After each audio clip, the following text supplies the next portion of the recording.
যে আপনার প্রতিষ্ঠানের ভিতরে আমার খাস জায়গা আছে, কালকে যদি ইউনূস সাহেবকে বলি যে কালকে পুলিশ আর্মি নিয়ে এই জনগণকে নিয়ে ওই জায়গাটা ঘেরাও করে ফেলো বাউন্ডারি দিয়ে, তখন আপনি কি করবেন? এবং বিজ্ঞতা ম্যাজিস্ট্রেট জনাব মোহাম্মদ আব্দুল্লাহ আল মাহমুদ জামান স্যার, আমরা আজকে স্যারের মাধ্যমে 7টা পরিবারকে 7জন প্রতিবন্ধী লোকের মাঝে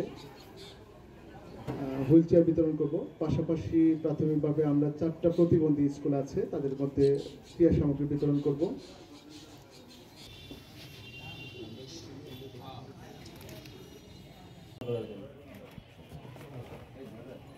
আজকে এই প্রণোদনাগুলো পাবেন তাদের প্রতি আমার অনুরোধ থাকবে যে আপনারা এই বীজগুলো অবশ্যই আবাদ করবেন।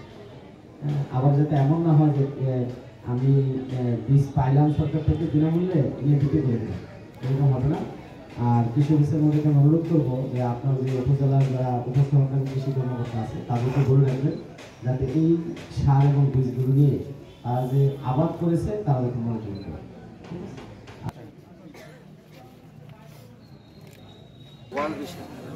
ওয়ার্ল্ড ভিশন কর্তৃক আয়োজিত আজকের এই পরিষ্কার পরিচ্ছন্নতা কর্মসূচি উপজেলা নির্বাহী অফিসার, অত্র উপজেলার বিভিন্ন দপ্তরের সম্মানিত কর্মকর্তাবৃন্দ, ইলেকট্রনিক সাংবাদিকবৃন্দ এবং এই কর্মসূচিতে যারা ভলান্টিয়ার হিসেবে কাজ করবে এই ওয়ার্ল্ড ভিশনের এই পরিচ্ছন্নতা।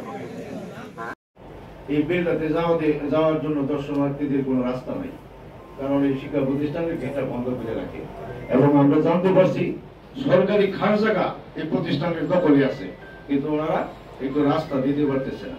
আশা করি এই বিষয়টা একটু দেখবেন আর কি।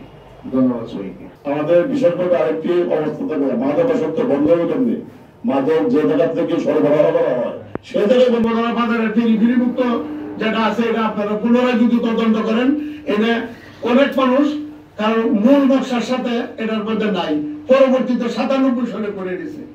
যাই হোক, আমরা পূর্বতনের সবাই আমরা ঐক্যবদ্ধ আছি, আমাদের মধ্যে কোনো প্রকার সাম্প্রদায়িকতা নাই, আমরা আমাদের রাজনৈতিক ভাবে কোনো প্রকার কোনো হানাহানি নাই। একটা বিষয় উঠে আসছে, ওই যে রাজগোলা বিল আর হলো কলেজের পাশে জগৎপল্লী স্কুলের এখানে মাদক। আমার এখানে কিন্তু একটা টিম সবসময় কাজ করে, আমার থানা স্পেশাল টিম ডে এবং নাইট ওইদিকে কিন্তু সর্বক্ষণ দৃষ্টি রাখে। আগে এই জায়গাটা ছিল, ইদানিং মনে হয় আর ওরকম নাই, কারণ আমার পাখিরা সবসময় ওইদিকে সবসময় কাজ করে।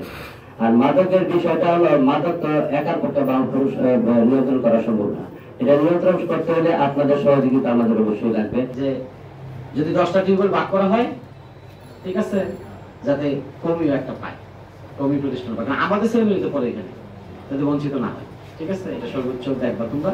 হ্যাঁ, অতিথি কি হয়েছে না হয়েছে উপজেলার সম্পদ না, এটা তো পুরো নেত্রকোনার সম্পদ, তাই না? সারা জেলা থেকে এখানে মানুষ আসে, আপনি এটা প্রবেশ পথ বন্ধ করে দিবেন কেন?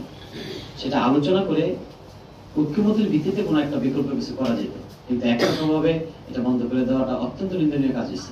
এখন আমি যদি বলি যে আপনার প্রতিষ্ঠানের ভিতরে আমার খাস জায়গা আছে, কালকে যদি ইউনূস সাহেবকে বলি যে কালকে পুলিশ আর্মি নিয়ে এই জনগণকে নিয়ে ওই জায়গাটা ঘেরাও করে ফেলো বাউন্ডারি দিয়ে, তখন আপনি কি করবেন? তাহলে আমাকেও আপনার দরকার আছে, আপনাকেও আমার দরকার আছে, ঠিক আছে? আমার মনে হয় উনিও সরকারি চাকরি করে, আমরাও সরকারি চাকরি করি, ইউনূস সাহেবও করে, আপনারা রাজনীতি করেন, আপনারাও জনগণের জন্য চাকরি করেন, জনগণের জন্য কাজ করেন, আমরা সবাই জনগণের জন্য কাজ করি। সুতরাং এইভাবে কে বড় কে ছোট এইসব প্রসঙ্গে না দিয়ে চলেন আমরা মানুষের কল্যাণে কাজ করি, এলাকার জনগণের জন্য কাজ করি। এই সংঘর্ষগুলো উচিত না, ঠিক আছে? হাই স্কুলের শিক্ষকরা কে বড়, ইউনূস সাহেব বড় না হাই স্কুলের হেডমাস্টার বড়, এইসব ফালতু বিতর্কে যাওয়ার কোনো দরকার আছে কি? কোনো দরকার নাই। ডিসি বড় না এমপি বড়, এগুলো কোনো দরকার আছে? আমরা সবাই মিলেমিশে কাজ করবো, কাঁধে কাঁধ মিলে সবাই কাজ করবো। আমি ডিসি, আমাকে আমার কতটুকু ক্ষমতা, এসপি সাহেবকে আমার চেয়ে বড় না ছোট, এইসব বিতর্কে কোনো দরকার নেই। এটা আমরা মনে হয় এই পার্সোনাল ইগো গুলা পরিত্যাগ করে মানুষের উপকার কিভাবে করবো সেদিকে চিন্তা করেন, ঠিক আছে? আর আমি একটা বিতর্ক চিন্তা করছি, ইউনূস সাহেবকে নিয়ে যখন আমি পূজা দেখতে আসছিলাম তখন রাজদোলা বিলে একটু উকি দিছিলাম পাশ দিয়ে, কোন পাশ ওটা বলেন, গেটটা থেকে এই পূর্ব পাশ দিয়ে পানি উন্নয়ন বোর্ডের মাধ্যমে আরেকটা বিকল্প রাস্তার প্রস্তাব আমরা অলরেডি চিন্তা করতেছি, ঠিক আছে? এবং আশা করি এটা আমরা করে ফেলতে পারবো। হ্যাঁ, যদি কলেজের ভিতর দিয়ে জায়গা নাও দেওয়া হয় আমরা বিকল্প নিয়ে যাবো, ঠিক আছে, বিকল্প রাস্তা করে ফেলবো।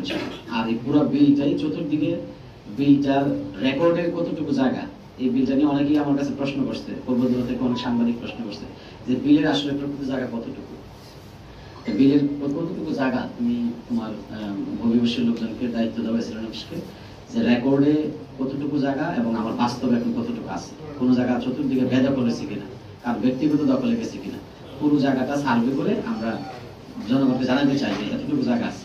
এবং এইটার মধ্যে উন্নয়ন প্রকল্প কি করা যায়, আমার প্রাথমিক চাহিদা হচ্ছে এটাকে একটু ড্রেজিং করা, চতুর্দিকে একটু ওয়াকওয়ে করে একটু বিউটিফিকেশন করে দেওয়া, এরকম একটা প্রকল্প পানি উন্নয়ন বোর্ডের মাধ্যমে অথবা এলজিডির মাধ্যমে নেওয়া যায় কিনা।